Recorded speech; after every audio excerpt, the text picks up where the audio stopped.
Equation की दूसरी खास बात कि वो सिर्फ और सिर्फ इस स्पेसिफिक वैल्यू को सेटिस्फाई करता है, जबकि आइडेंटिटी जो होती है वो फॉर ऑल वैल्यू सेटिस्फाई करता है। तो जितने हमने बेसिक अलजेब्राइक फार्मूले पढ़े हैं, जैसा कि a + b whole square equal to a square plus 2ab plus b square. अब ये देखें, ये क्या है, a और b की आपकी जो मर्जी वैल्यू उठाएं दोनों साइडें बराबर ही आएंगी। क्या इसमें ऐसा है कि जो मर्जी में x की वैल्यू उठाओ दोनों साइडें बराबर आए? नो।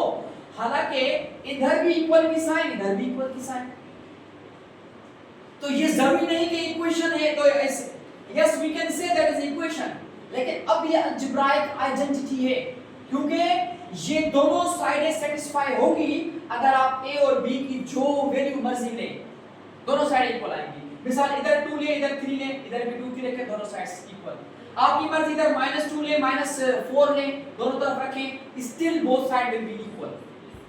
लेकिन इक्वेशन में ऐसा नहीं है। मिसाल क्वाड्रेटिक इक्वेशन ले लें, x² + 5x + 6 = 0, तो ये इक्वेशन जो है ना सिर्फ 2 और 3 को सेटिस्फाई करेगा, -2 और -3 को।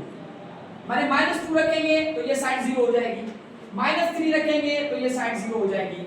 लेकिन बस ये दो, इसको हम कहते हैं स्पेसिफिक वैल्यू। किसी स्पेसिफिक वैल्यू पर ये इक्वेशन, इसीलिए इसको इक्वेशन कहा जाता है, जबकि इसमें भी इक्वल की साइन, इसमें भी इक्वल की sign. So we can say that it is equation, it is also equation, but this equation is algebraic identity. So hence we can say the algebraic identity is an equation which satisfy for all the values of the variable. Variable की हम कोई भी value ले सकते हैं, वो आप रखते जाएंगे, दोनों साइड्स इक्वल होंगे, उनको सेटिस्फाई करेगा। लेकिन इक्वेशन में किसी पर्टिकुलर वैल्यू, कोई स्पेसिफिक वैल्यू पर वो सेटिस्फाई करता है। This is the difference between the algebraic equation and algebraic identity.